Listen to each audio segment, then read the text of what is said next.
This is Brock from Chess Simple, and I wanted to give a big shout of thanks to Chazz over at the Sicilian Chess Mafia. And he pointed something out to me a little while back that is going to make my training more effective. And what that is the concentric squares exercise from De La Mazza's Rapid Chess Improvement. So, in an earlier communication with Chaz, he had mentioned that there were multiple interpretations of this drill out there, and that some of them may not necessarily be the intent of De La Mazza when he put this drill together. And so I just happen to have decided that I'm going to add on this drill followed by the night vision drill after that for the next month or so, in addition to my normal chess studies, because I have a little bit of extra time and energy.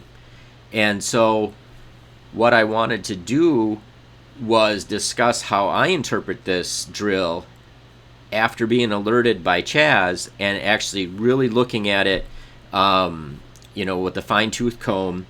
And what I realized is the first time that I did this drill sometime back, I don't believe that I was doing it the way that De La Mazza intended. And so what I wanted to do real quickly was show the different interpretations that I've seen. There's two main interpretations that I have seen. And then I wanted to kind of just look briefly at what I think is the cause of the confusion over the interpretation of this drill, and then share what my opinion is on what I believe was De La Mazza's intended method of performing this concentric squares drill. And so what I'll do is I'll pull up a board here, and I figure what I will do is just show real briefly what one of the parts of the drill is that everybody seems to have consensus on. And actually what I'll do is if you want to, this may help to read this first, pause the screen and read this. This is an excerpt from De La Mazza's book where he describes this concentric square drill. And I'll get a board up here and I'll show the part that everybody kind of has consensus on, and then we'll show the varying interpretations. So now that we have a board up, we have the pieces set up with the king on d5, the rook on d4, as stated by De La Mazza. And there's general consensus that the concentric square is made by traveling around the king with the rook and extending the square 1 unit each time going around. So it ends up traveling around the king in a path like this, and then eventually ends up on h8. And then the other consensus is that as this rook is traveling around in the concentric square, white pretends they have a queen and places it on the board to make skewers and forks. And so now where the different interpretations come in is what are the valid skewers and forks. And so what I want to do is just jump back in and look at his directions for the drill, and then we can kind of see maybe part of the root of where the confusion comes in interpreting what his intent for the drill was. So looking at the text here, I think we can see, if we look at it a bit, where the interpretation that I do not believe is Michael de La Mazza's intended method for the drill comes about. And I think one thing just to notice is that there is a lot of information here, and it's hard to envision it without looking at the chessboard. So I think what happens is people tend to pull the chessboard out, figure out how this concentric square thing works. Because if you're an adult improver, you're reading all these squares and you can't just read it from the text and kind of see what the drill is all about. So you pull it out, you put your king and black rook on the squares that he recommends. You kind of look through this concentric square to see how this square works, and then once you kind of realize, oh, okay, I got that, I understand it, it goes around and eventually ends up on h8. That makes sense. And then you got your board out, you've kind of figured out how that concentric square works. and you go back and you start, and then you read it from the beginning, and you read you see where it says, now sequentially place the white queen on every square where it safely forks or skewers the black king and rook, and then you know that you're moving this thing around. And so then you start using this interpretation of the drill, which I'm going to show right here. And so that interpretation is as follows. From the starting position here, we can see that, yeah, the queen can safely skewer the king and the rook from these two squares. So they'll place the queen here, place the queen here. There's not any safe forks that can be found. So then take the queen off the board, move the rook to the next slot, and you say, okay, so this is a safe skewer. It's safe because nothing can capture the queen. It's also a safe skewer here because nothing can capture the queen. And on top of that, we actually have a couple of safe forks. One would be d3, forking like that. One would be f5, forking like that. And then in that manner, they just continue on the drill. And, in his drill, he switches after this rook gets all the way around to h8. This piece is changed to a bishop and a knight and then a queen. And so that's one interpretation out there that I've seen. And that's actually somewhat how I did it when I first started, because I read the text and I was like, oh man, that's a lot to take in. So then I pulled up YouTube and looked for a video, saw that this was the way that it was being done, and then I just like, oh, okay, and then I just started doing it this way.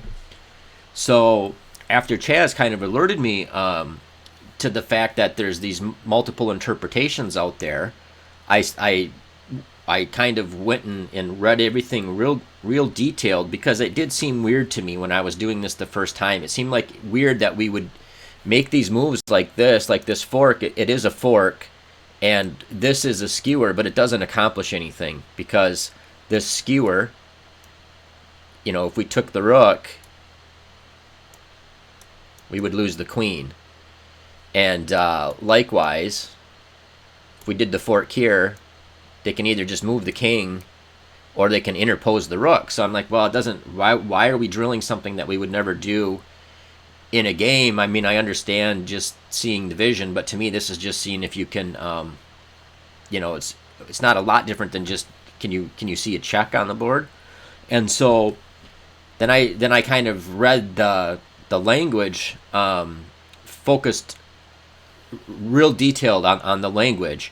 And so I'm going to pull that back up and we'll look at it, and I'll show you my interpretation of this drill and what I believe was de La Mazza's intent when he wrote this book. So if we go back and look at his directions, we note that towards the bottom here, there's this statement, 2 sentences. It says, note that positions in which the black king can recapture the queen after the queen captures the rook are not valid. Focus only on positions in which the capture of the rook is safe. And then there's another spot in here where it says he's talking about the first square, the first original confirmation of pieces with the black king on d5 and the black rook on d4. And he says, now sequentially place the white queen on every square where it safely forks or skewers the black king and rook. Once you have determined that there are no such squares, move the rook in a square around the king. So he's saying that the capture has to be safe, and that there is no safe capture or skewer in the starting position. So if we go back to the starting position here, so looking at this starting position, in his directions he says, once you notice there are no safe squares, no valid squares to do a safe check or skewer basically, then you start moving the rook around in that concentric square. And so what that means to me is that he doesn't consider this valid, because if the king moved away, we took it, then he would take it. And so in his mind, that's not safe. So I think what he means is it's not safe if you actually try to capture the rook if black responds with the best move after your original threat. And so how I would think this, if we go back and look at this text, I'll pull it up real quick again. So if we look at the directions, I think where the confusion comes in is if you look at these bottom two sentences, to me, that's a qualifier for the second sentence.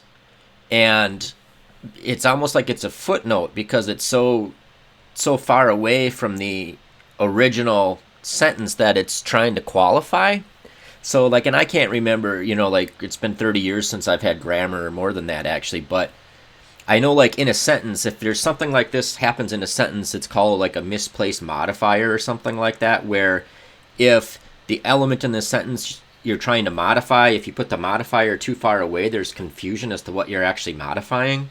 And I think it's kind of like the same thing here, but based on, in a paragraph structure versus a sentence structure, that this modifier or qualifier of this second sentence is so distally removed that a lot of people, they read it once and they're kind of confused, so they set up their board and then they never get to this section again. And then, so the way I interpret it is like if we add it on to this second sentence, it says, now sequentially place the white queen on every square where it safely, and I would add, and successfully forks or skewers the black king and rook, and then I would take something on there, assuming black makes their best response to white's skewer or fork, something like that. Then I think that's what his intent of the drill was. And so what I'll do is I'll pull it up and just go through the first few moves maybe and show what my interpretation of the drill is, and why, and then I'll go at the end, I'll go through and I'll kind of maybe set up a few positions that would arise from this drill on the board and kind of point out why I think it's important that it makes a big difference. So I'm going to get the board back up here. So in my interpretation of his drill, I don't think there's any safe and successful skewers or pins for a fair amount of time into the drill. So let's look at the actual board and I'll show you what I mean. In the initial position here, I don't see any safe and successful skewers or forks.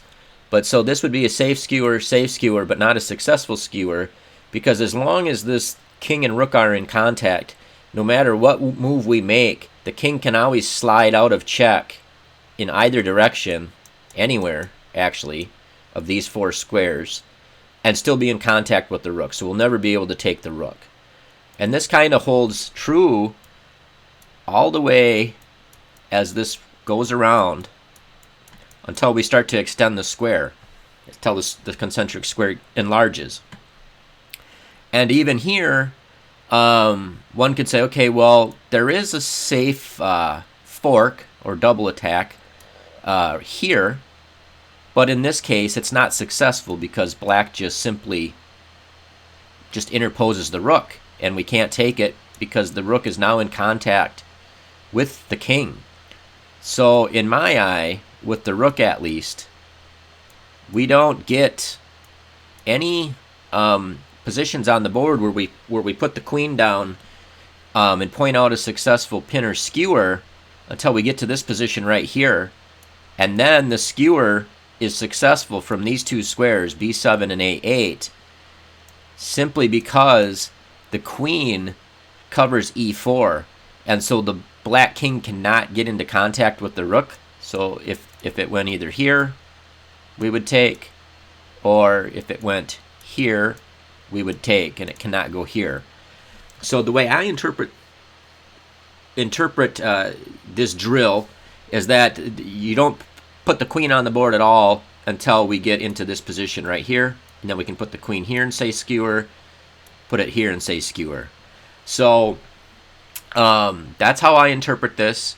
This would also have this position. A person could say, well, do we have a fork here? Well, no.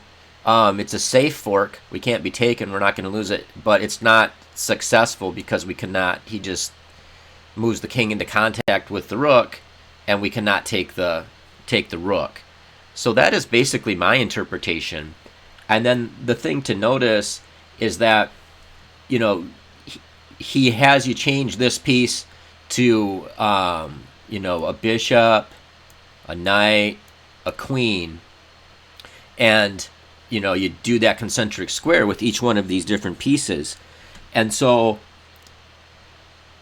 if you notice, there's a big difference in the interpretation of these rules, because basically if you have a queen on the board here, the only time you're ever going to be able to safely fork or skewer this queen is basically once you get out at least this far and you start having skewers where your queen covers this square, so these pieces can't come into contact. But I thought maybe I'll throw a couple positions up here, maybe with the bishop per se, because we just kind of looked at the rook a bit, and maybe even the knight. I think we'll find positions there where it makes a big difference. And I'll kind of say why I think maybe this interpretation of it would be better for our chess, building up our vision. I think the obvious reason for this is that this mimics more of a game scenario. You're not going to be giving a bunch of checks in a position where you don't accomplish anything by giving the check. That's kind of like there's that old adage, duffer sees check, gives check. And I think that this, if you interpreted it the other way, you could kind of it would just kind of reinforce your desire to just randomly give checks when they don't actually accomplish anything. So I think that's one part of it. But I also think there's certain elements of spatial recognition that become more part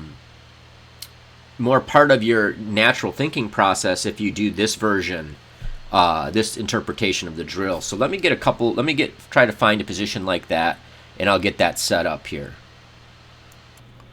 So let's just look real briefly at a couple positions with the bishop as it's making its way around the king, doing its squares.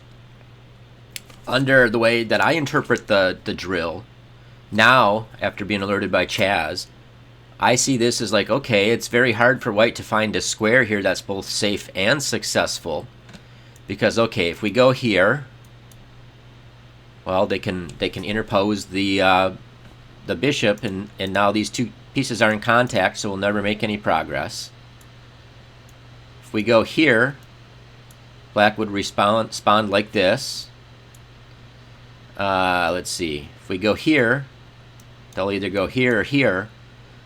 So you can see that's like we're not making much headway here. But on the other interpretation, you would just go fork, fork, fork. But you wouldn't be taking that additional step of looking at the response and how that prevents you from successfully executing that fork. And so let's just say this was, come around and then now it's back one piece further, so it's about as far removed as it can get practically from the king. I guess down here would be further. But so different stuff comes into play then. So we can say, okay, well, yeah, this works now because this interposing doesn't work because we can just take it.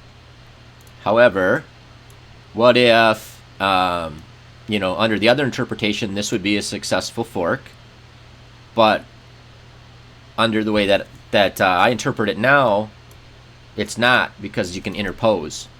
And so I think it brings in all these responses and relationships, this kind of like long side, short side, where you can successfully pin from is important. And so let's look at just a couple examples of the knights as well, because similar kind of things will happen with the knights. So let's look real quick at the two different interpretations for this configuration. Well, in both cases, the skewers are fine, because we'll be able to successfully capture that knight. However, in the first interpretation of this exercise, it would be, fork, fork, fork, fork, and in my interpretation, well, this fork doesn't work because of this. This fork doesn't work because of this. Same thing here. Here, you know, they can always get into contact with each other, and then it's impossible to make any headway. And so, very different results of the drill based on the interpretation of the rules of the drill. So then, let's see, what would be another square? Let's say knight on b8. Well, put the king back on d5 where it started. So in this position, the first interpretation of the drill would be, you know, fork, fork, fork, fork, fork, fork. But like in the second interpretation, note that this would not be a successful fork because of this. So there's all these interesting subtle differences that I think are very helpful. You know, the same would be, you know, with this. And so it makes you anticipate the moves from the opponent, and I think it helps like appreciate some different spatial things in the position, and I think it would help more with the board vision. So anyway, that's a little bit long-winded, I know. I think there's certainly understandable confusion. I did it wrong the first time because I read it and I'm like, oh wow, so then I want to make sure I'm doing it right, and then I watched a video and ended up doing it with the first interpretation. And I think I gained more from doing it this way now that I'm doing it again. And so thanks to Chazz for pointing that out. I do think it is a very confusing wording of, you know, for the drill. Like, I think if the qualifier was a bit more proximate to what the element that it was trying to qualify, it would have been kind of easier to interpret, and maybe adding in, like, you know, instead of just safely, say safely and successfully, you know, after the best response from black or something to that effect. But this is how I'm going to interpret the drill. I'm going to be doing this over the next 2 weeks every day. So I hope I'll get some good benefit from it. I think I will. So anyway, thanks again, Chazz. Have a good one.